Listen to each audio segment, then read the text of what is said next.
एक scenario imagine कीजिए, रात के 2:30 बजे है, प्रिया अचानक नींद से उठ जाती है और सांसें बहुत तेज। उसकी सैलरी है 1,42,000 पर मंथ। सीनियर कंसल्टेंट है एक रेप्यूटेड फर्म में। एवरेज इंडियन सैलरी से वो काफ़ी ज़्यादा कमाती है, लेकिन इस मोमेंट पे वो अपने फ़ोन के कैलकुलेटर पे फ्रैंटिकली नंबर्स को ऐड कर रही है। 3 दिन में रेंट ड्यू है 45,000, क्रेडिट कार्ड का मिनिमम पेमेंट 18,500, भांजी के बर्थडे का भी गिफ्ट प्रॉमिस कर चुकी है 6,000 रुपीज़, और कल कार की ईएमआई ऑटो डेबिट हो जाएगी 22,000। Current bank balance only 38,400। Maths नहीं बन रहा है, सैलरी क्रेडिट हुई थी सिर्फ 19 दिन पहले, 1 लाख रुपीस कहाँ चले गए?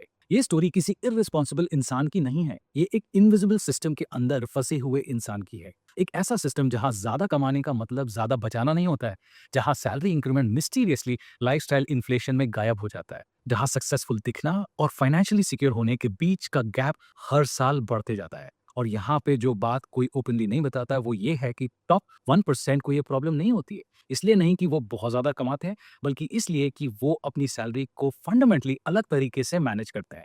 आज मैं आपको एग्ज़ैक्टली दिखाऊँगा कि उनका सिस्टम कैसे काम करता है। लेकिन किसी भी सिस्टम का एक ही रूल होता है, बिना डायग्नोसिस कोई सॉल्यूशन काम नहीं करता है। टॉप 1% ब्लाइंडली सेव या इन्वेस्ट नहीं करते हैं, वो पहले आइडेंटिफाई करते हैं कि पैसा एक्चुअली लीक कहाँ से हो रहा है। तो चलिए पहले वहीं देखते हैं with the help of examples. Assume करते हैं कि there is a person named Rohit और उसका स्पेंडिंग पैटर्न कुछ ऐसा है।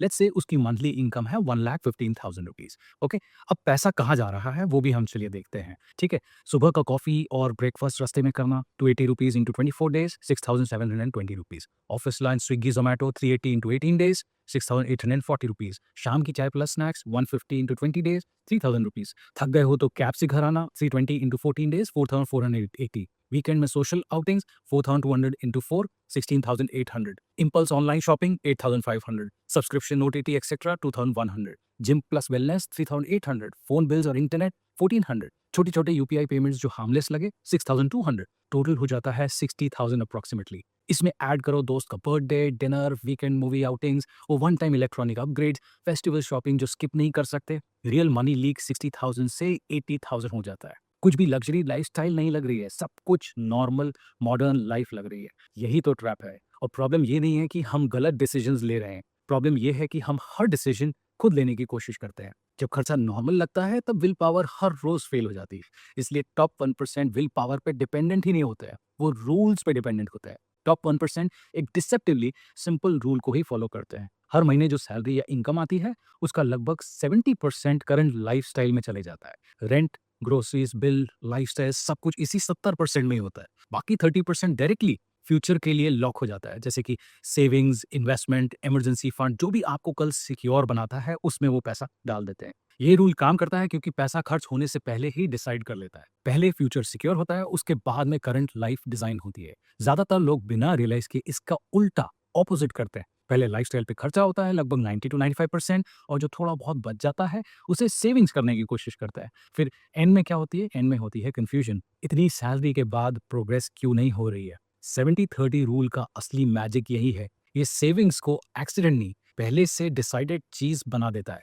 और फिर दिमाग में ऑटोमेटिकली एक ही सवाल आता है, 70% में बेस्ट लाइफ कैसे जिए? जब 30% फ्यूचर के लिए पहले ही डिसाइड हो जाता है ना, तब एक चीज ऑटोमेटिकली चेंज हो जाती है, आपका पैसा देखने का तरीका। अब फोकस ये नहीं होता है कि मंथ के एंड तक कुछ बचा कि नहीं बचा, बल्कि ये होता है कि जो पैसा जा ही रहा है उसको बेकार जाने से कैसे रोके। और यही से टैक्स का टॉपिक नेचुरली आ जाता है। ज्यादातर लोग टैक्स के बारे में तब सोचते हैं जब एचआर बोलता है कि डॉक्यूमेंट्स सबमिट कर दो, राइट? तब तक कि ना कोई प्लानिंग होती है और ना कोई चॉइसेस बची होती है। लेकिन एट द एंड सिर्फ एक फीलिंग होती है कि यार इतना टैक्स क्यों जा रहा है। टॉप 1% यहाँ भी अलग अप्रोच लेते हैं। वो टैक्स को साल के एंड का हेडेक नहीं बनाते हैं, वो टैक्स को सैलरी सिस्टम का एक फिक्स्ड पार्ट बना देते हैं। सिंपल सी सोच है, जो पैसा गवर्नमेंट को देना ही है उसको लास्ट मिनट देने के बजाय पहले ही सही जगह रूट कर दो। घर का रेंट दे रहे हो, राइट? उसका टैक्स बेनिफिट होता है। हेल्थ इंश्योरेंस लिया हुआ है, उससे भी टैक्स कम होता है, राइट? फ्यूचर के लिए इन्वेस्ट कर रहे हो, उसका भी तो फायदा होता है, राइट? सो ये कोई लूप होल नहीं है, ये कोई जुगाड़ भी नहीं है, राइट? ये एक सिंपल सा लीगल तरीका है जिससे आपका टैक्स बच सकता है। बस लोग टाइमिंग मिस कर देते हैं। प्रॉब्लम नॉलेज की नहीं होती है, प्रॉब्लम ये होती है कि टैक्स के बारे में तब सोचते हैं जब पैसा निकल चुका होता है। इसलिए टॉप 1% को डिसिप्लिन से नहीं, एक कंप्लीट सिस्टम से हैंडल करता है। अब तक हमने ये डिसाइड कर लिया है कि पैसा किस डायरेक्शन में जाना चाहिए, कितना फ्यूचर के लिए जाना चाहिए, टैक्स को कैसे स्मार्टली हैंडल करना चाहिए और सेविंग्स को कैसे लॉक करना चाहिए। अब सिर्फ एक प्रॉब्लम बची है, ये सब हर महीने प्रैक्टिकली कैसे चलेगा। क्योंकि जब टैक्स एग्जीक्यूशन का सिस्टम नहीं होता है तब बेस्ट प्लानिंग भी सिर्फ पेपर पे ही रह जाती है। और यही से स्टार्ट होती है वो टैक्टिकल सिस्टम जो टॉप 1% यूज करते हैं। इस सिस्टम का गोल कॉम्प्लिकेटेड बनाना नहीं है, गोल है कि हर महीने बिना सोचे सही जगह पे पैसा भेजना। इसलिए ज्यादा रूल्स या टूल्स की हमें एक्चुअली जरूरत नहीं है, सिर्फ 4 क्लियर बैंक अकाउंट काफी हैं। नाउ ऐसा सोचो, सबसे पहले आपके पास पैसा आता है अकाउंट नंबर 1 में, इसको हम बोलेंगे इनकम गेटवे। इस अकाउंट का काम पैसा रखना नहीं होता है, ये सिर्फ एक एंट्री पॉइंट जैसा, जैसे कि सैलरी आती है, यहाँ पैसा रुकता नहीं है। सैलरी डे पे ही 3 चीज़ों में ऑटोमैटिकली डिवाइड हो जाता है। लगभग 20% सीधा इन्वेस्टमेंट के लिए चला जाता है, 10% जो है वो आप साइड अकाउंट में चला जाता है सिक्योरिटी के लिए, और बाकी जो 70% आता है वो स्पेंडिंग अकाउंट में, जहाँ से आपकी डेली लाइफ चलती है। फॉर एग्जाम्पल 1,25,000 सैलरी इस अकाउंट में आती है, 24 आवर्स के अंदर अकाउंट बैलेंस जीरो। ये अबंडेंस का इल्यूजन ही रोक देता है जो ओवर स्पेंडिंग कॉज करता है। अब आता है अकाउंट नंबर 2, मैं इसको बोलता हूँ फाइनेंशियल सिक्योरिटी वॉट। इस अकाउंट का काम पैसा ग्रो करना नहीं होता है, इसका काम होता है आपको देना पीस ऑफ माइंड। यहाँ आप इमरजेंसी फंड्स रखते हो और साथ ही कुछ शॉर्ट टर्म गोल्स के लिए पैसा। रूल बहुत ही सिंपल है, कम से कम 6 मंथ्स का एक्सपेंस यहाँ अवेलेबल होना चाहिए। सो मान लो कि अगर आपकी लाइफस्टाइल का खर्चा है लगभग 50,000, तो इस वर्ल्ड का टारगेट कितना होगा? इस वर्ल्ड का टारगेट होगा 50,000 इंटू 6, 3 लाख रुपीज। ये पैसा कहीं रिस्की जगह नहीं जाता है, ये तो हाई इंटरेस्ट सेविंग्स अकाउंट में रहता है या फिर लिक्विड फंड्स में, जहां पैसा सेव भी रहता है और जरूरत पड़ने पर क्विकली निकाल भी सकते हो, ऐसी जगह पे रहता है। इसका फायदा बहुत ही सिंपल है, अगर आपकी जॉब चली गई, कवर्ड। मेडिकल इमरजेंसी आ गई, कवर्ड। कोई सडनली अपॉर्चुनिटी मिल जाए जहां कैश चाहिए है, कवर्ड, राइट? सो जब ये अकाउंट भरा होता है ना, तब आप बेटर डिसीजंस ले पाते हो, पैनिक कम होता है और डेस्परेशन के साथ इन्वेस्टमेंट्स नहीं करते हो। अकाउंट नंबर 3 को मैं बोलता हूँ वेल्थ बिल्डर, और इसका पर्पस नाम में ही है, वेल्थ बनाना। ये वो अकाउंट है जहाँ पैसा रोज दिखने के लिए नहीं होता है, ये फ्यूचर के लिए क्वाइटली काम करता रहता है। और आमतौर पर जब लोग इस टाइप का अकाउंट बनाते हैं ना, तब यहाँ पैसा एक जगह नहीं रहता है, थोड़ा ग्रोथ के लिए होता है, थोड़ा स्टेबिलिटी के लिए होता है और थोड़ा लॉन्ग टर्म की सिक्योरिटी के लिए होता है।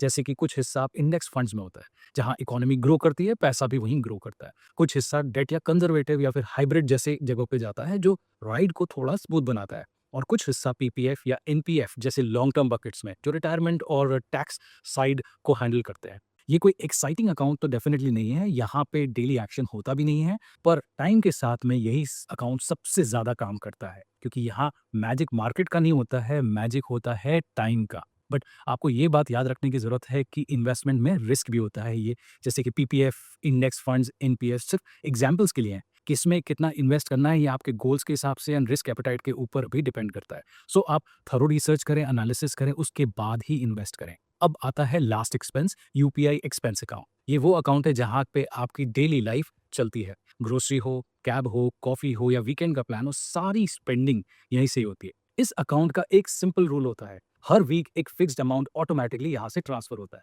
मान लो कि मंथली बजट है 87,500, तो हर मंडे लगभग 21,875 इस अकाउंट से ऑटोमेटिकली ट्रांसफर के थ्रू आ जाते हैं। तब पैसा खत्म हो जाता है तो स्पेंडिंग भी रुक जाती है, बिना किसी रिमाइंडर के। ये अकाउंट डिसिप्लिन फोर्स नहीं करता है, ये बेसिकली बस आपको रियलिटी दिखा देता है। आगे बढ़ने से पहले एक क्विक चेक करते हैं, आप ऑनेस्टली बताना, आज आपका सैलरी या इनकम एक ही अकाउंट में आता है या फिर अलग अलग जगह पे स्प्लिट होता है? कमेंट में लिखो 1 या मल्टीपल। कर दिया कमेंट? अब एक इंटरेस्टिंग चीज नोटिस करो, ये पूरा सिस्टम सिर्फ पैसा मैनेज नहीं करता है, ये आपके डिसीजंस को भी चेंज कर देता है। पहले जब आप पैसा आता था तो दिमाग ऑटोमेटिकली सोचता था कि इसे क्या खर्चा करना चाहिए, कहाँ खर्चा करना चाहिए। अब क्योंकि स्पेंडिंग पहले से ही लिमिटेड है, दिमाग नेचुरली पूछता है कि इस सेटअप को और बेटर कैसे बनाया जाए। इसी जगह पे कंज्यूमर माइंडसेट से ओनर माइंडसेट का शिफ्ट होता है। सेम चीज काम के साथ होती है। जब सिर्फ सैलरी पे डिपेंडेंट होते हो तो लगता है कि और ज्यादा काम करूं तो ज्यादा कमाऊंगा, लेकिन जब सिस्टम आपको दिखाता है कि पैसा बिना डेली एफर्ट्स के भी आप कमा सकते हो,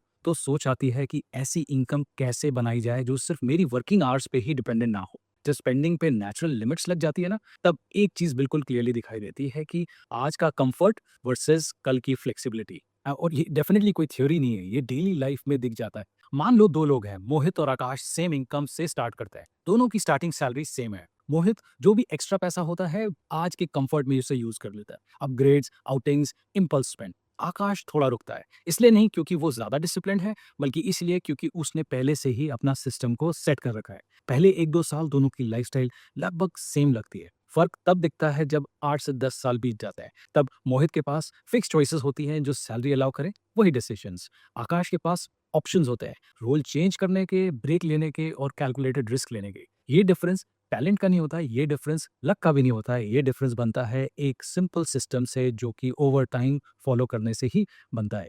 और यहीं से एक इम्पॉर्टेंट चीज़ पॉसिबल होती है। जब आप सैलरी के प्रेशर में नहीं होते हो, जब बिल्स और सेविंग्स ऑलरेडी हैंडल होती हैं, तब आप सिर्फ सर्वाइव नहीं करते हो, आप एक्सपेरिमेंट्स भी कर पाते हो। ये एक्सपेरिमेंट्स ड्रामेटिक नहीं होते। कोई जॉब छोड़ के स्टार्टअप खोलना ज़रूरी नहीं होता है। ज़्यादातर केसेस में ये छोटी, लो रिस्क चीज़ों से स्टार्ट होती है। सब लोग एक ही जगह से स्टार्ट करते हैं, सैलरी से। स्टेबल होती है, प्रेडिक्टेबल होती है, पर एक लिमिटेशन होती है। आप टाइम के बदले आप पैसा कमा रहे होते हो। जब सिस्टम स्ट्रांग होता है ना, तब लोग एक सिंपल चीज़ ट्राई करते हैं। जो स्किल ऑलरेडी आती है, उसे थोड़ा और मोनेटाइज़ करना। जैसे कोई मार्केटिंग बैकग्राउंड से है, तो वीकेंड पे ब्रांड्स के लिए ऑडिट कर लेता है और किसी को एक्स्ट्रा जॉब छोड़ने की भी ज़रूरत नहीं पड़ती है। बस थोड़ा-सा फ़ोकस्ड एफर्ट लगता है, राइट? यहीं से होता है स्टार्ट आपके साइड इनकम। ये साइड इनकम इनिशियली छोटी होती है, पर एक इम्पॉर्टेंट काम करती है। सैलरी के प्रेशर को कम कर देती है और जब प्रेशर कम होता है ना, तब सोच का लेवल चेंज हो जाता है। फिर क्वेश्चन आता है कि क्या मैं कुछ ऐसा कर सकता हूँ या बना सकता हूँ जो बार-बार बिक सके?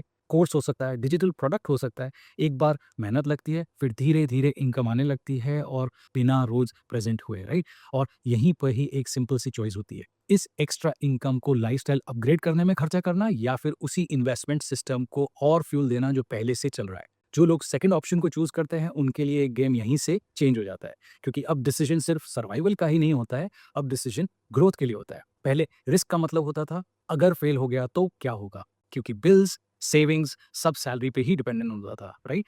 अब सिचुएशन अलग होती है। फिक्स्ड एक्सपेंसेस कवर्ड हैं, सेविंग्स और इन्वेस्टमेंट ऑलरेडी सेट है और इनकम सिर्फ एक जगह से नहीं आ रही होती है। इसलिए इस स्टेज पे रिस्क का मतलब सब कुछ दांव पे लगाना नहीं होता है। मतलब होता है कि बिना जॉब छोड़े, बिना बड़े कमिटमेंट्स लिए आइडियाज़ को पहले साइड पे ट्राई करना। अगर चीज़ें काम करने लगती है तो उसे धीरे-धीरे ग्रो किया जा सकता है और अगर काम नहीं करती है तो ज़िंदगी कोलैप्स नहीं होती है क्योंकि सिस्टम ऑलरेडी सपोर्ट कर रहा होता है। बिल्स कवर्ड होते हैं, सेविंग्स चल रही होती है, राइट? और यहीं से पूरी की पूरी पिक्चर कंप्लीट होती है। सिस्टम आपको पैसा मैनेज करना सिखाता है, इनकम डाइवर्सिफाई करना पॉसिबल बनाता है और रिस्क लेने लायक सिचुएशन क्रिएट करता है। इसलिए जो लोग यहाँ तक पहुँच जाते हैं, उन्हें डिसीजन इमोशन से नहीं, स्ट्रक्चर से आते हैं और इसी वजह से उनकी ग्रोथ एक्सीडेंटल नहीं होती है, प्लान्ड होती है। मैं एक चीज़ बिल्कुल क्लियर कर दूँ, स्टार्ट करने के लिए ज़्यादा कमाने की ज़रूरत नहीं है। ये सिस्टम 40,000 पर मंथ पर भी काम करता है और ये सिस्टम 2 लाख पर मंथ पर भी काम करता है।